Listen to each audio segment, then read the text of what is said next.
प्रिय विद्यार्थियों, अभिज्ञान शाकुंतलम के पिछले व्याख्यान में हमने अध्ययन किया कि मारीच ऋषि के आश्रम में राजा दुष्यंत का अपने पुत्र और शकुंतला से मिलन होता है कि जैसे ही शकुंतला को समाचार मिलता है कि उसके पुत्र के हाथ में जो रक्षा सूत्र बंधा हुआ था, उस रक्षा सूत्र की जो विशेषता थी कि उसके बालक के माता पिता या उसके स्वयं के अतिरिक्त यदि कोई भी इसको उठाएगा पृथ्वी पर गिरे हुए को, तो ये सर्प बन करके अपराजिता नामक औषधि जो उसमें बनी हुई है वो उसे काट लेगी, डस लेगी। लेकिन राजा दुष्यंत उस सर्वदमन बालक के हाथ से जब वो गिर जाता है, वो उसे उठा लेता है और वो जो औषधि है वो अपना विकार प्रदर्शित नहीं करती है। तब राजा को विश्वास हो जाता है कि यह मेरा ही पुत्र है, तो अवश्य ही शकुंतला से भी मेरा मिलन होगा। तब जो तापसियाँ होती हैं वो इस शुभ समाचार को शकुंतला को बताने के लिए जाती हैं और शकुंतला वहाँ आती है और राजा दुष्यंत से उसका मिलन होता है। फिर वो बालक पूछता है अपनी माता शकुंतला से कि यह कौन है। तो शकुंतला कहती है, वत्स ते भाग्ययानी प्रच, कि अपने भाग्य से पूछो। इसके पश्चात जो राजा है वो शकुंतला के पैरों में गिर करके क्षमा याचना करता है और क्षमा याचना की मुद्रा में कहता है कि हे सुंदरी, कि मैंने पहले तो तुम्हारा अपमान किया था, लेकिन उसकी जो पीड़ा है वो तुम्हारे हृदय में अभी भी विद्यमान है और वो पीड़ा जो अब दूर हो गई होगी, ऐसी जो है मैं आशा करता हूँ। क्योंकि जब मैंने तुम्हारा अपमान किया था, अर्थात राज्य भरी सभा में मैंने तुम्हें अपमानित करके, तुम्हें तिरस्कृत करके वहाँ तुम्हें पहचानने से इनकार कर दिया था और तुम्हें वहाँ से जो है अपमानित करके निकाल दिया था और तुम्हारा अनादर किया था, उस समय मेरे मन में कोई अनिवर्चनीय प्रबल जो अज्ञान है वो उत्पन्न हो गया था और उस अज्ञानवश ही, उस अज्ञानता के कारण ही मैंने तुम्हें पहचानने से इनकार किया, पहचान नहीं पाया और अकारण ही तुम्हारा परित्याग कर दिया। ये सब कुछ मैंने जानबूझकर या विवेक की स्थिति में नहीं किया, अज्ञानतावश जो है मुझसे इतना बड़ा अपराध हो गया है। फिर राजा कहते हैं कि प्रायः देखा जाता है कि जिन लोगों में तमोगुण की प्रधानता होती है, अर्थात 3 गुण माने गए हैं, सत्व, रज और तम। तो राजा कहते हैं कि जिन लोगों में तमोगुण की प्रधानता होती है, उनके प्रति, उनके लिए यदि कोई कल्याणकारी या मंगलमय पदार्थ जो होते हैं, कार्य होते हैं, उनके प्रति भी ऐसा ही विपरीत आचरण किया जाता है। फिर वो उदाहरण देते हुए कहते हैं कि जैसे कोई अंधा व्यक्ति होता है, नेत्रहीन व्यक्ति होता है, और उस व्यक्ति के सर पर, मस्तक पर यदि पुष्पों की माला भी डाल दी जाए, तो क्योंकि वो नेत्रहीन है, वो उसे दिखाई नहीं दे रहा है, इसलिए वो उस माला को भी सर्प समझकर फेंक देता है। यही स्थिति तमोगुणी व्यक्ति की भी है कि वह अपने लिए कोई भी जो वस्तु प्राप्त होती है, चाहे वो उसके लिए कितनी ही कल्याणकारी हो, शुभ वस्तु हो, वो उसका निरादर कर देता है।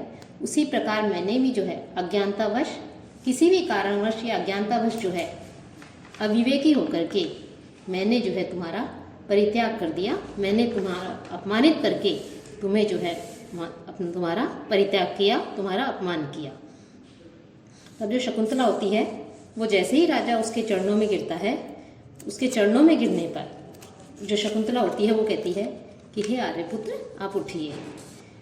राजा उठता है, तब शकुंतला कहती है, अथ कथम आर्यपुत्रेण स्मृतो दुख भाग्यायम जन है, कि किस तरह से, किस प्रकार से आपके द्वारा मुझ जैसे दुखी जन को आपको यह जन याद किया गया होगा। अर्थात आपको मेरा स्मरण किस प्रकार से आया, आपने मेरा स्मरण कैसे किया, ये शकुंतला राजा से पूछती है। तब राजा कहता है कि उद्धृत विषाद शल्य है कथिष्यामि, कि दुख रूपी शल्य के निकल जाने पर मैं तुम्हें बताऊंगा। कि अर्थात मैं तुम्हें अपनी वह बात भी बताऊंगा कि पहले तो मुझे अपने पश्चाताप से रहित कर दो, अर्थात मुझे जो है क्षमा कर दो, उसके पश्चात मैं तुम्हें बताऊंगा कि मैंने जो है कैसे तुम्हें याद किया। फिर 25वें श्लोक में राजा कहता है, मोहान मया सुतनु पूर्वम उपेक्षित है ते, यो वाष्प बिंदु अधरम परिबाधमान है, तम तावत अकुटिल पक्ष्म विलग्नम अध्य वाष्पम प्रमृज्य विगत अनुशयो भवेयम। कि हे सुतनु, कि हे सुंदरी, ते अधरम, कि तुम्हारे जो अधर हैं, कि तुम्हारे जो ओष्ठ हैं, अधर हैं, उन अधरों को परिबाधमान है, पीड़ित करती हुई यह वाष्प बिंदु जो आंसू की बूंदे हैं, वो आंसुओं की बूंदे मया, मेरे द्वारा, मोहात, मोहवश, पूर्वम उपेक्षित है, मैंने जो है तुम्हें तुम्हारी उपेक्षा कर दी थी, उन आंसुओं की मैंने उपेक्षा कर दी थी। तो परित्याग के समय मैंने तुम्हारे जो अश्रुधारा बह रही थी, तुम जो रो रही थी, उस अश्रु के ऊपर भी, आंसुओं के ऊपर भी मैंने ध्यान नहीं दिया और मैंने तुम्हारा परित्याग कर दिया, तुम्हारी उपेक्षा कर दी। आप कुटिल पक्ष में विलग्न, कि कुछ तिरछी पलकें जो हैं, कुटिल जो पलकें हैं उनमें लगी हुई तम वाष्पम, उन आंसुओं की बूंदों को प्रमृज्य पहुँच करके विगत अनुशय, कि पहले मैं पश्चाताप से रहित हो जाऊं, अर्थात मैं पश्चाताप कर लूं। जो आंसू मेरे कारण तुम्हारे नेत्रों में आए थे, आंखों में आए थे, वो तुम्हारे उन आंसुओं को मैं पहुंच करके जो है अपने पश्चाताप से मुक्त हो जाऊं, और उसके पश्चात भवयम तावत, उसके पश्चाताप से मुक्त हो जाऊं, उसके पश्चात मैं तुम्हें सब कुछ बताऊंगा। कि शकुंतला के यह पूछने पर कि आपको पुनः मेरी याद कैसे आई, आपको मेरा स्मरण कैसे हुआ, तब राजा कहता है कि पहले मैं भी बताऊंगा, लेकिन पहले मुझे तुम्हारी जो तिरछी पलकें हैं, उन पलकों में उलझे हुए जो अश्रु हैं, अर्थात तुम्हारे नेत्रों के आंसुओं को, अश्रुओं को पोंछ करके मुझे पश्चाताप से रहित हो जाने दो। कौन से अश्रु? कि जिन आंसुओं की मैंने अज्ञानता के कारण पहले उपेक्षा कर दी गई थी। तो इस प्रकार से यहाँ जो श्लोक है, इस श्लोक से में इस बात का भी संकेत मिलता है कि किस प्रकार से राजा ने रोती हुई जो रुदन करती हुई शकुंतला थी, जो पंचम अंक में बताया था, उस शकुंतला का परित्याग कर दिया था।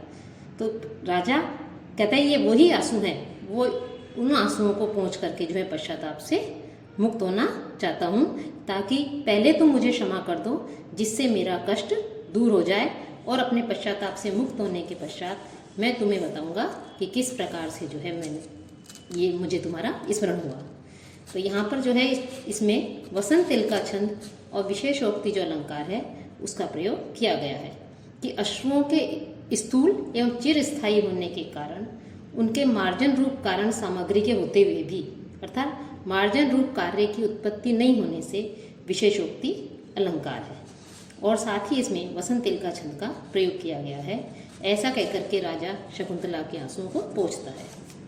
फिर शकुंतला नाम मुद्राम दृष्टवा, राजा के हाथ में जो दुष्यंत नाम से अंकित जो अंगूठी थी उसको देख करके कहती है, आर्यपुत्र इदम तद अंगुलीयकम, कि हे आर्यपुत्र, यह तो वही अंगूठी है।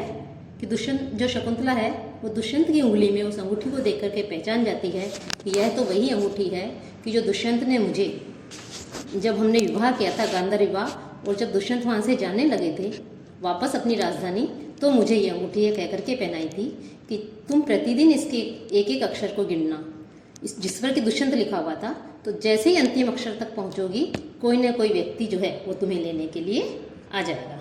और वो अंगूठी शकुंतला के हाथ से जो है वो शची तीर्थ की वंदना करते समय गिर गई थी।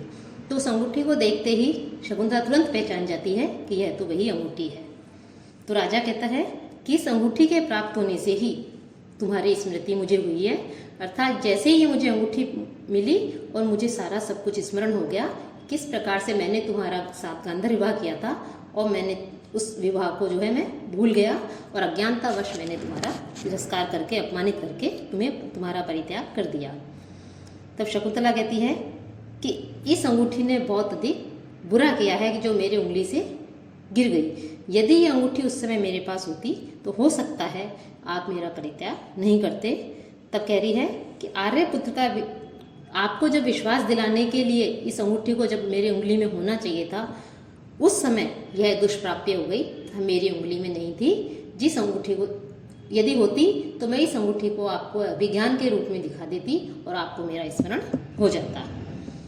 तो फिर राजा कहता है कि अब जो है ये जो अंगूठी है, इस अंगूठी को तुम धारण करो। लेकिन शकुंतला कहती है कि एक बार इस अंगूठी ने मुझे धोखा दे दिया है, अब मैं इस अंगूठी को धारण नहीं करूँगी, आप ही धारण करें।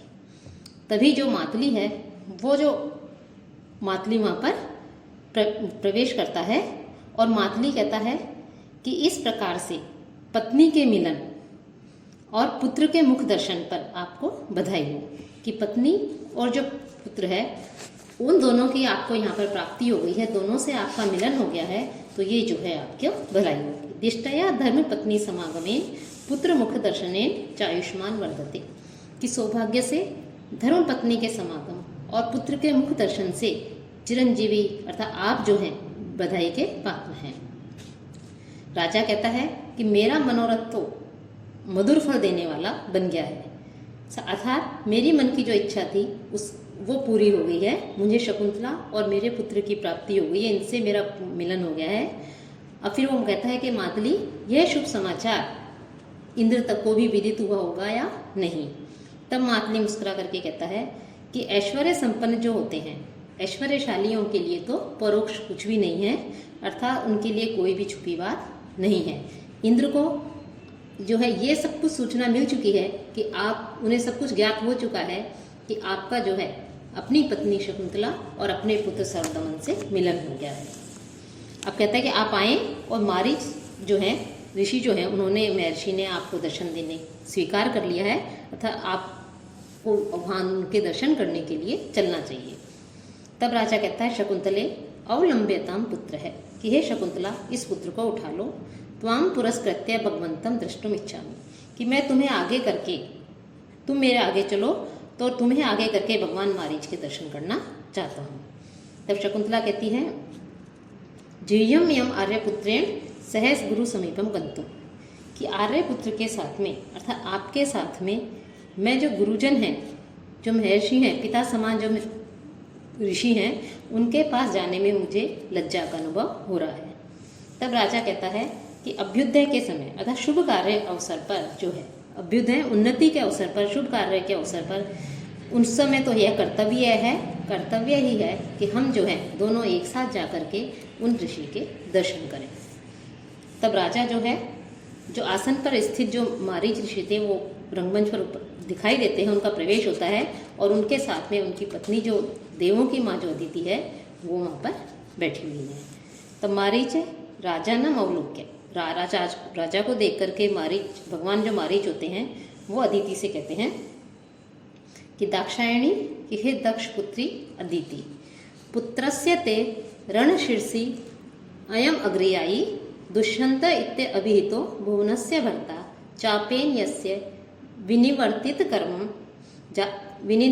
कर्म जातम तत्कोटिमत कुलिशम आभरणम महोनः, कि अयम दुष्यंत है, वो जो भगवान मरीचि हैं, वो दुष्यंत का परिचय देते हुए जो देवताओं की माता और मारीच ऋषि की जो पत्नी अदिति है, उनसे कह रहे हैं कि हे दाक्षायणी, हे दक्ष माता, दक्ष पुत्री अदिति, हे देवताओं की माता दक्ष पुत्री अदिति, अयम दुष्यंत है, कि यह दुष्यंत नाम से, इति अभिहित है, यह दुष्यंत नाम से प्रसिद्ध, भुवनस्य भर्ता, इस पृथ्वी लोक का संरक्षण करने वाला, पालन पोषण करने वाला, ते पुत्रस्य, कि तुम्हारा जो पुत्र है अर्थात इंद्र, उसके रणशीर्षि अग्रयायी, उसके युद्धों में अग्रयायी सबसे आगे चलने वाला, कि तुम्हारा जो पुत्र है इंद्र, क्योंकि इंद्र देव है और अदिति जो है वो देवताओं की माता है, तो कह रहे कि तुम्हारा जो पुत्र इंद्र है, उस इंद्र के युद्धों में आगे चलने वाला है, सबसे आगे रहने वाला है, यस्य चापे, और जिसके धनुष के द्वारा विनिवर्तित कर्म, उस धनुष का जो कार्य होता है असुरों का संहार करना, उस कार्य को इसने पूरा कर दिया है। ऐसे कोटिमत तत्कुलिशम, ऐसे तीक्ष्ण धार वाला जो प्रसिद्ध जो वज्र है, कुलिशम वज्र जो है वो किसका, मघोने है, इंद्र का। जो इंद्र का जो वज्र है, उसका जो हथियार है, उसका जो अस्त्र है वज्र, वह अब इंद्र के लिए क्या रह गया है, आभरणम जातम, केवल आभूषण मात्र ही रह गया है। कि दुष्यंत का यहाँ पर परिचय दे रहे हैं महर्षि वारिच, जो अदिति हैं उनको, अपनी पत्नी को, कि यह दुष्यंत नाम का राजा है।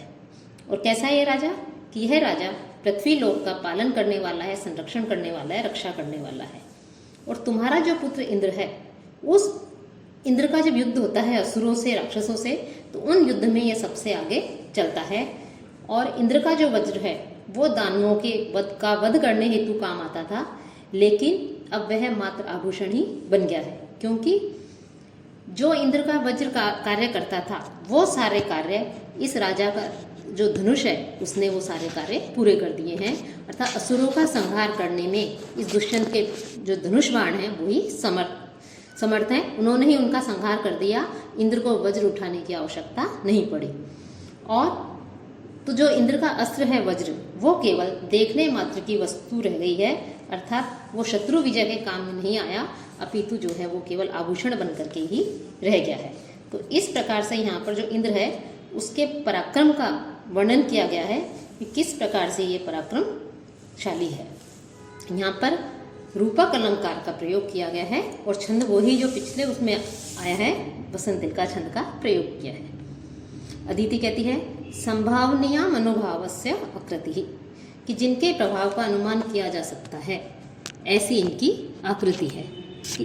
इसकी अर्थात इनकी आकृति को देखकर ही कि ये कितने प्रभावशाली हैं, कितने प्रतापी हैं, कितने पराक्रमी वीर हैं, उसका अनुमान किया जा सकता है।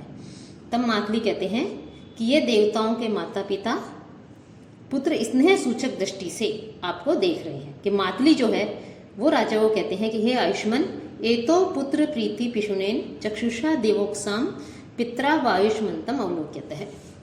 पितराओ आयुष्मंतम अवलोक्यत है, कि यह चिरंजीवी, आयुष्मान राजा दुष्यंत को कह रहे हैं मातली कि हे चिरंजीवी, ये देवताओं के जो माता पिता हैं महर्षि मारीच और जो ये अदिति हैं, ये पुत्र के समान, जैसे पुत्र को स्नेहपूर्ण दृष्टि से देखा जाता है वैसे ही तुम्हें भी जो है स्नेहपूर्ण दृष्टि से आपको देख रहे हैं, तो उनके पास में चलिए। राजा कहता है हे मातली, ये तो ये दोनों कि कैसे लग रहे हैं वो दोनों, उन दोनों का यहाँ पर वर्णन किया गया है कि महर्षि मारीच और जो देव माता जो अदिति है वो किस प्रकार से दिखाई दे रहे हैं, महर्षि कश्यप और अदिति। कि प्राहु द्वादशधा स्थितस्य मुनियो यत् तेजसः कारणं भर्तारं भुवनत्रयस्य सुषुवे यत् यज्ञ भागेश्वरं यस्मिन् आत्मभवः परो अपि पुरुषः चक्रे भाय आस्पदं द्वन्द्वं दक्ष मरीचि संभवम् इदं तत् स्फुटु एकांतरम सृष्टु एकांतरम। कि मुनिय हैं कि हे ये मुनिजन कैसे लग रहे हैं कि यत कि जो द्वादशधा कि 12 प्रकार से स्थितस्य जो स्थित अर्थात विद्यमान तेजस है सूर्य को का जो कारण है, तेजस है कारणम, सूर्य का जो कारण, तेज का जो कारण है अर्थात जो सूर्य है उसको प्राहु कहते हैं।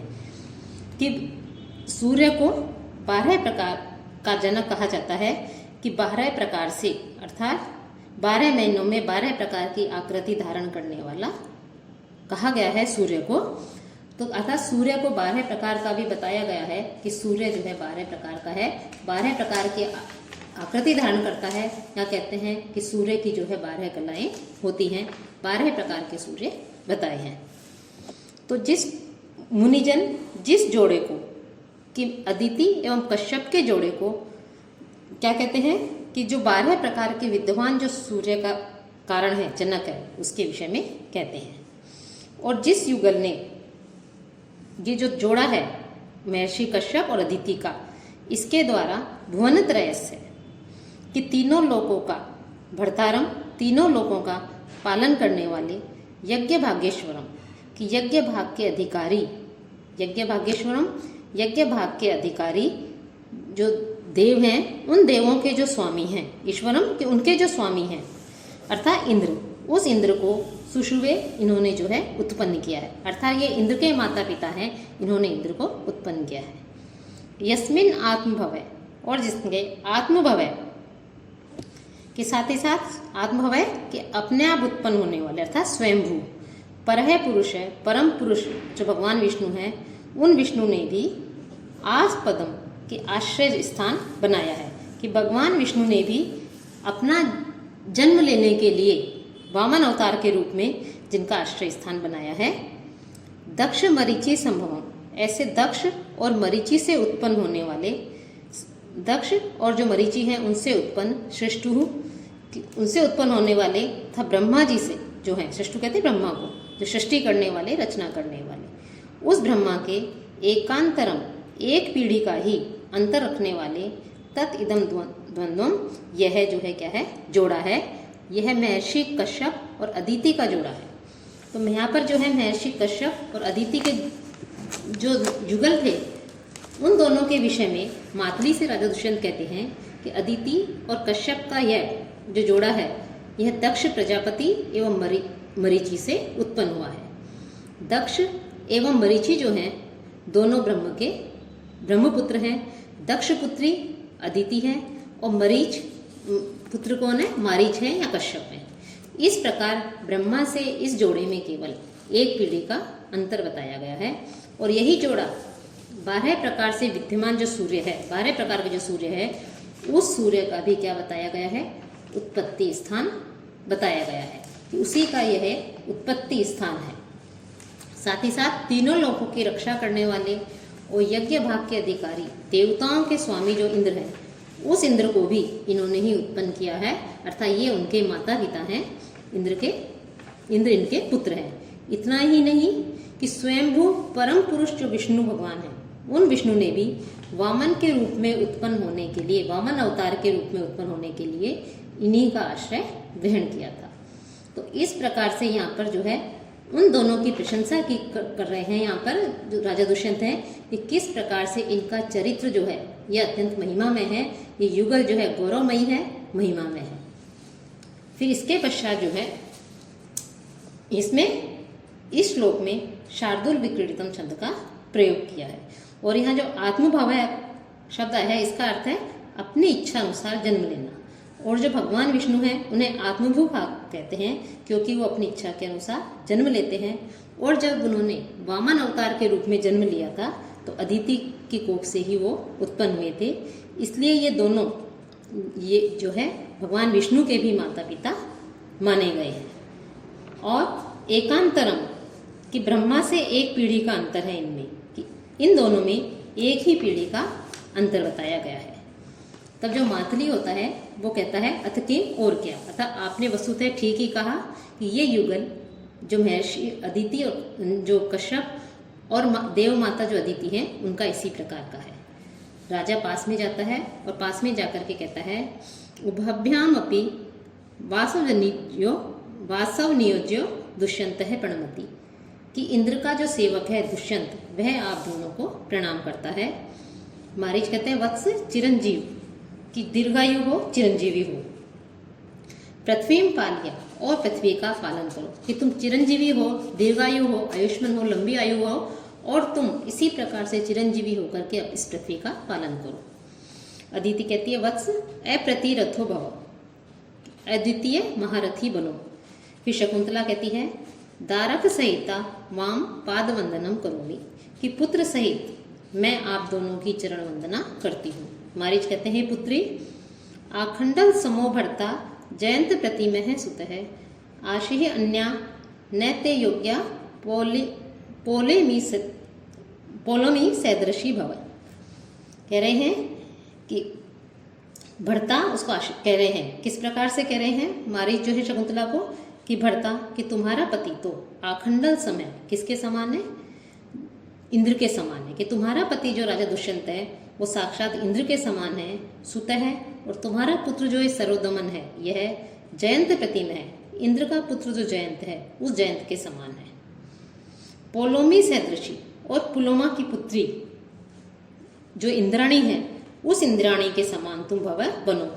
और तुम क्या है कि तुम्हारा पति इंद्र के समान है तो तुम इंद्राणी के समान बनो।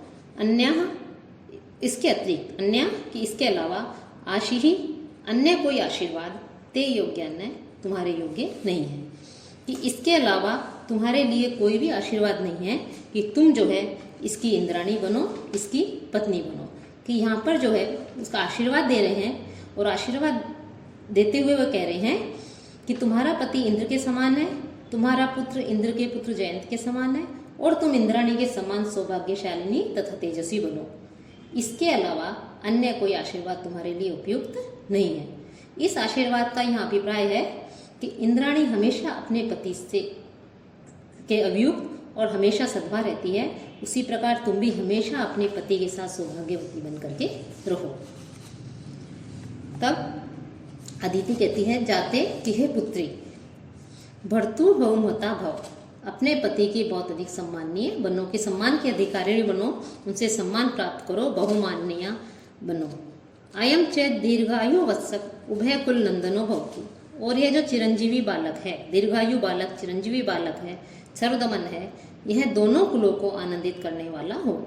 अर्थात तुम्हारे पिता के कुल को भी और पति के कुल को भी जो है पवित्र करने वाला, आनंदित करने वाला हो। उपविशत, अब तुम सब बैठो। सर्वे प्रजापति अभीतः उपविशन्ति, ये सभी लोग प्रजापति के महर्षि कश्यप के चारों ओर बैठ जाते हैं। फिर हमारे एक एक को निर्देश देते हुए कहते हैं, दिष्टया शकुंतला साध्वी सदपत्यम इदम भवान श्रद्धां वित्तम विधिचेति त्रितयम तत्समागतम। कि साध्वी शकुंतला, कि यह कौन है? साध्वी शकुंतला है। इदम सत्पत्यम, और यह सद्गुण संपन्न यह पत्यम भवान, की यह आपका पुत्र है। भवान यह आप हैं और यह सर्वगुण संपन्न आपका पुत्र है और यह साध्वी शकुंतला है। दिष्टया सौभाग्य से, श्रद्धां वित्तम, श्रद्धा, वित्त एवं विधि, इति तत्त्रितयम, इति ये जो 3 प्रकार की वस्तुएं हैं ये एक ही स्थान पर समागतम मिल गई है। कि महर्षि जो मारीच हैं, जो कश्यप हैं, वो राजा दुष्यंत, शकुंतला और उनका जो पुत्र सर्वदमन है, उन तीनों की ओर संकेत करते हुए कहते हैं कि यह बड़े सौभाग्य की बात है, आज यहाँ पर आप तीनों यहाँ पर मिल गए हैं। कि यहाँ पर साध्वी जो पतिव्रता शकुंतला है, श्रेष्ठ पुत्र सर्वदमन और आप तीनों का यहाँ पर मिलन हो गया है। आप सब लोग यहाँ पर मिल गए हैं। जैसे श्रद्धा, धन और शास्त्र विहित जो कर्मानुष्ठान होता है, शास्त्र विहित जो कर्म होते हैं, विधि होती है, वो सारे एक साथ मिल जाते हैं। उसी प्रकार से जो है आप तीनों का यहाँ पर मिलन हो गया है। तो त्रितयम, कि हम किसी भी प्रकार के कार्य को करने के लिए या किसी भी यज्ञ को करने के लिए 3 बातों का होना यहाँ आवश्यक बताया गया है। कि सर्वप्रथम तो किसी भी शुभ कार्य को करने के लिए क्या होनी चाहिए? श्रद्धा होनी चाहिए। कि मन में जो है श्रद्धा होनी चाहिए कि हम किसी कार्य को करेंगे।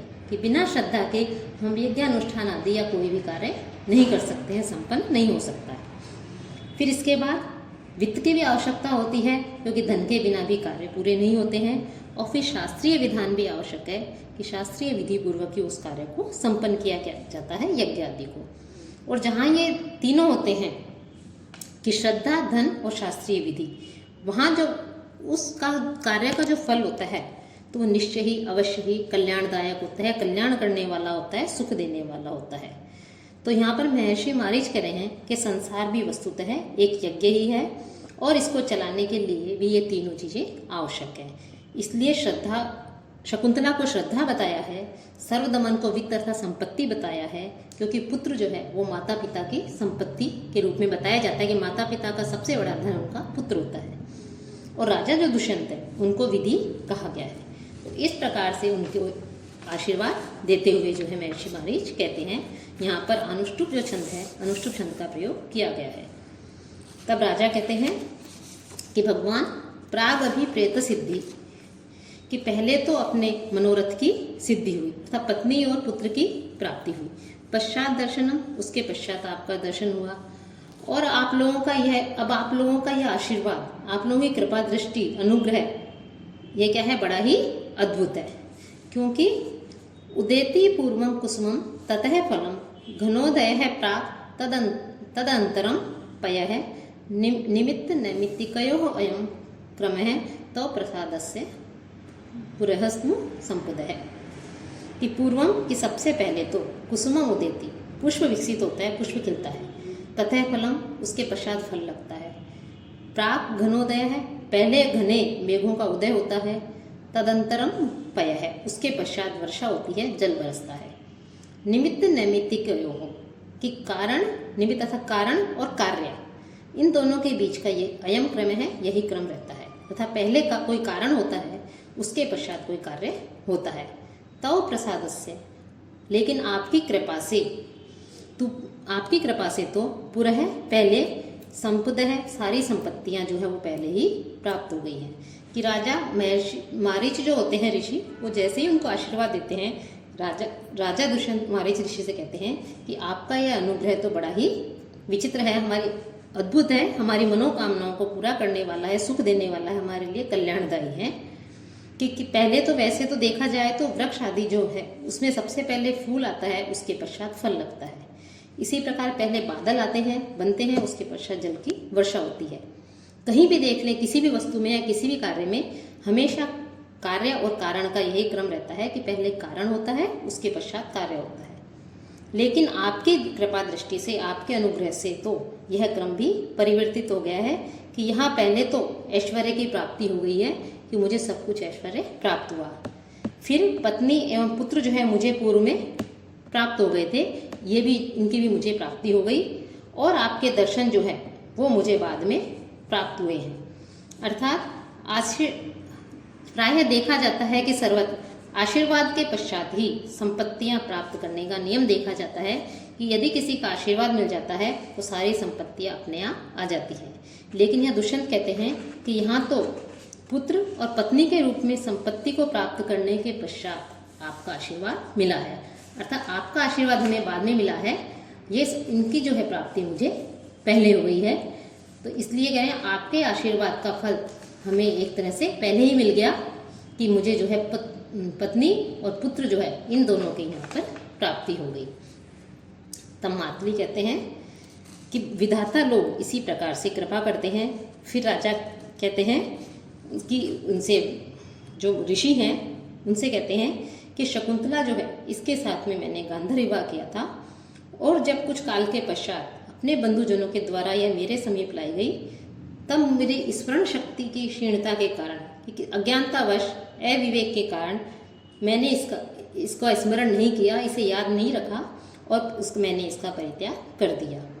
ऐसा करके मैंने जो पूजनीय जो महर्षि कर्ण हैं, आपके जो वंशज महर्षि कर्ण हैं, उन ऋषि के प्रति मैंने बहुत अधिक अपराध किया है। लेकिन जैसे ही समूठी की मुझे प्राप्ति हुई, मैंने जो है, मुझे सब कुछ स्मरण हो गया कि मैंने उनकी पुत्री के साथ में विवाह किया था। यह बात मुझे बहुत विचित्र सी लग रही है। फिर कहते हैं राजा आगे कि जैसे सामने जो है हाथी खड़ा हो, हाथी के होने पर भी ये कहा जाए कि यह हाथी नहीं है। कि श्लोक में 31वें श्लोक में राजा अपनी मन स्थिति का वर्णन करते हुए कहते हैं कि जिस समय शकुंतला मेरे समक्ष उपस्थित हुई, तब मुझे संदेह हुआ था कि यह मेरी विवाहिता पत्नी है या नहीं। इसी संशय के कारण मैंने इसका तिरस्कार कर दिया, परित्याग कर दिया, अपमानित करके मैंने इसे स्वीकार नहीं किया। लेकिन जैसे ही मुझे अंगूठी प्राप्त हुई, मैंने अंगूठी को देखा, मुझे इसका स्मरण हो गया कि मैंने किस प्रकार से इसे गांधर्व विवाह किया और यह मेरी पत्नी थी। और इस विस्मृति और उसके पश्चात विस्मृति और स्मृति, उसके पहले तो मुझे अज्ञानतावश स्मरण नहीं रहा, याद नहीं रहा, तो उस विस्मृति और उसके पश्चात जैसे ही अंगूठी को देख करके मुझे याद आया, तो ये सब वैसे ही है कि जैसे किसी की हाथी की आंखों के सामने उपस्थित होने पर भी, हाथी सामने खड़ा हुआ है, हमें दिखाई दे रहा है आंखों से, लेकिन फिर भी यह संदेह हो कि यह हाथी है या अथवा नहीं। लेकिन जैसे ही वो हाथी वहाँ से चला जाए और उसके पैरों के चिन्हों को देख कर निश्चय किया जाए कि हाँ, वास्तव में वह हाथी था। इसी प्रकार से मेरा मनोविकार भी था कि यह मेरी पत्नी है या नहीं। अंत में अंगूठी के प्राप्त हो जाने कि पहले तो मुझे संदेह था कि यह मेरी पत्नी है या नहीं, लेकिन अंत में जैसे ही अंगूठी के प्राप्त होती है, मुझे दृढ़ विश्वास हो जाता है कि यह मेरी पत्नी है। तब मारीच कहते हैं कि तुम्हें जो अपराध है किया है, उस अपराध की आशंका को अब क्या करो, अब दूर कर दो। तो तुम्हारा जो अपराध, तुमने इस शकुंतला का परित्याग करके जो अपराध किया था, उस अपराध की आशंका को दूर कर दो कि तुम्हें चित्त विकार भी उचित नहीं है। सुनो। तब राजा कहता है मैं सुनता हूँ, बताइए। तब मारीच ऋषि कहते हैं कि जैसे ही अप्सरा तीर्थ के नाम का प्रसिद्ध जो घाट है, वहाँ पर एक शकुंतला व्यथित होती हुई, दुखी होती हुई, करुण विलाप करती हुई जब वहाँ से जा रही थी, जो मेनका थी वो मेनका दाक्षायणी के पास आई, तभी मैंने ध्यान से ये जान लिया था कि दुर्वासा ऋषि के शाप के कारण ही इसका अपमान हुआ है, यह आपके द्वारा तिरस्कृत की गई है।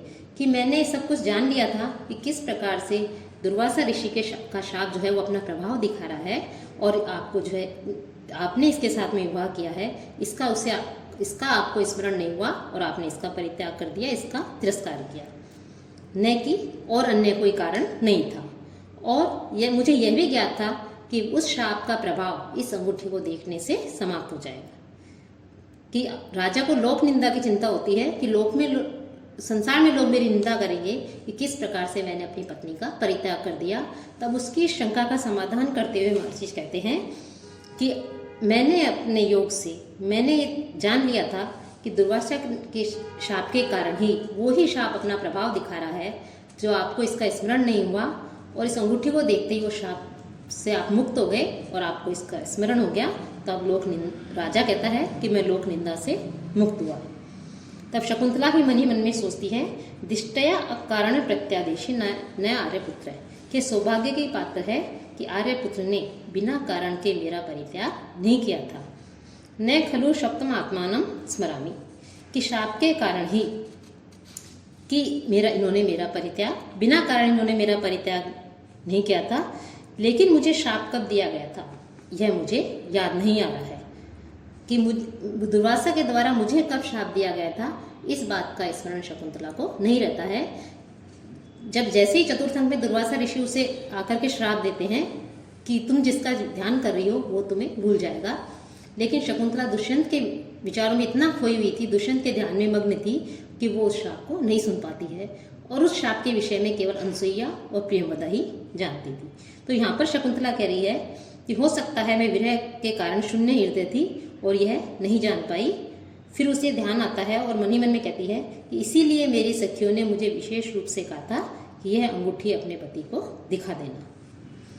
फिर जो मारीच होते हैं वो कहते हैं, वत्से चरितार्थ असी, हे पुत्री तुम्हारा मनोरथ पूर्ण हो गया है, सफल मनोरथ वाली हो। अब तुम अपने इस पति के प्रति जो जिसने शापवश जो है तुम्हारा परित्याग कर दिया था, तो इसके प्रति अब तुम्हें क्रोध नहीं करना चाहिए कि दुर्वासा ऋषि के शाप के प्रभाव के कारण ये सब कुछ घटित हुआ है, तुम्हें अपमानित हुई हो और तुम्हें दुष्यंत ने स्वीकार नहीं किया, तो अब जो है उस क्रोध का परित्याग कर दो। फिर कहते हैं, शापादसी प्रतिहता स्मृति रोध भर्तृ या पेतम असी प्रभुता तवेव छाया न मूर्छति मलोभत प्रसादे शुद्धे तु दर्पण तले सुलभ अवकाश। कि हे पुत्री शापात के शापवश स्मृति रोध रुक्षे स्मृति शक्ति के अवरोध के कारण रुक्ष निष्ठुर भर्तरी अपने पति के द्वारा प्रतिहसासी तुम तिरस्कृत की गई थी। अपेत तमसी और अब समाप्त अज्ञान वाले तब एव प्रभुता, अब उन पर तुम्हारी ही प्रभुता होगी। अब वो अज्ञान समाप्त हो चुका है, इन्होंने स्वीकार कर लिया है, अब तुम्हें जो है इनकी पत्नी बन करके रहोगी। कैसे कि छाया मलोपहत प्रसादी, कि जैसे धूली पड़ने के कारण विनष्ट स्वच्छता वाला जो दर्पण तले जो दर्पण होता है, उस दर्पण के ऊपर जो है न मूर्छति छाया न मूर्छति, कि उसके ऊपर प्रतिबिंब स्पष्ट दिखाई नहीं देता। कि जो दर्पण होता है शीशा होता है, उसमें यदि मिट्टी का आवरण आ जाए, धूल की परत आ जाए, तो उसमें जो है हमें कुछ भी दिखाई नहीं देता है। लेकिन जैसे ही उस धूल को साफ कर दिया जाए, मिट्टी हटा दी जाती है, वो स्वच्छ हो जाता है और हमें सब कुछ स्पष्ट रूप से दिखाई देने लगता है। तो इसी प्रकार से यहाँ जो मारीच हैं वो शकुंतला को वस्तु स्थिति समझाते हुए कहते हैं कि तुम्हारे पति ने शाप के कारण ही निष्ठुर होकर के तुम्हारा अपमान किया था, और अब जो है वो स्मृति दूर हो चुकी है। अब राजा के ऊपर तुम्हारा ही अधिकार रहेगा, स्वामित्व रहेगा, प्रभुत्व रहेगा। और कहते हैं कि जिस प्रकार से जो दर्पण होता है, उस दर्पण पर धूली आदि के कारण प्रतिबिंब स्पष्ट दिखाई नहीं देता, और जब उस धूली को साफ कर दिया जाता है तो वो जो है पूरी तरह से प्रतिबिंब दिखाई देने लगता है। उसी प्रकार से शाप की जो धूली है, वो धूली जो है अब स्मृति पटल से हट चुकी है, राजा का मोह दूर हो चुका है। शापवश जो है ये जो तुम्हारा तिरस्कार किया था, अंगूठी के मिलने पर उस शाप से मुक्त हो चुके हैं। अब इस राजा के ऊपर तुम्हारा ये अधिकार रहेगा, अन्य का नहीं। यह सब समझ करके तुम जो है इनके ऊपर क्रोध नहीं करना। तो इस प्रकार से यहाँ पर शकुंतला को कह रहे हैं कि ये सब शाप के प्रभाव से हुआ है, अब तुम्हारी ही प्रभुता इनके ऊपर रहेगी, अर्थात तुम इनकी पटरानी बन करके रहोगी। इसमें भी अतिशोक्ति अलंकार और वसंतिल का छंद का प्रयोग किया गया है। राजा कहता है यथा है भगवान, कि जैसा आप कहते हैं कि यह जो है सब तरह से इसी की प्रभुता रहेगी, प्रभुत्व रहेगा। फिर मारीच कहते हैं कि हम लोगों के द्वारा जिसका विधिवत जातकर्म संस्कार किया गया था, वह जो है शकुंतला से उत्पन्न पुत्र का क्या आपने अभिनंदन किया, अर्थात क्या आपने उसे स्वीकार कर लिया है। तो राजा कहते हैं भगवान अत्र खलु में वंश प्रतिष्ठा, कि इसके ऊपर ही मेरे वंश की प्रतिष्ठा निर्भर है कि मैंने उसको स्वीकार कर लिया है। ऐसा कहकर के बालक का हाथ पकड़ता है। तब जो मारीच होते हैं वो कहते हैं तथाभिभाविनम एनम चक्रवर्तीनम अवगच्छतु भगवान, कि इसे उसी प्रकार का होने वाला आप चक्रवर्ती सम्राट समझे, कि आप जो है इसे चक्रवर्ती राजा समझे, ये जो है भविष्य में आगे चल करके चक्रवर्ती सम्राट बनेगा। कैसे बनेगा? कि रथेन उद्धातस्ति तिमिकतिना तीर्ण जलधि पूरा सप्त द्वीपाम जयति वसुधाम प्रतिरथ है, यह अयम सत्वानां प्रसभ दमनात् सर्वदमन है, पुनः यस्य आख्यात्यखम पुनः यस्य इति आख्यायाम भरत इति लोकस्य वर्णात्। अब कह रहे हैं कि अप्रतिरथ है अयम, कि अद्वितीय महारथी, अयम कि यह अद्वितीय महारथी, यह जो है बालक उसके लिए कह रहे हैं सर्वदमन के लिए, यह कैसा बालक है?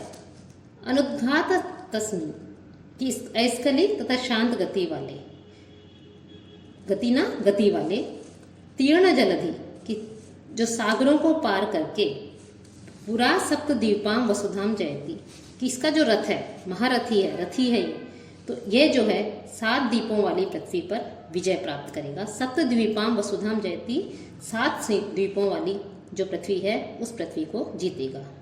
और यहाँ इस आश्रम में सत्वानां प्रसभ्य दमनात्, वन्य जीवों का बलपूर्वक दमन करने के कारण सर्वदमन है, इसका नाम सर्वदमन रखा गया है।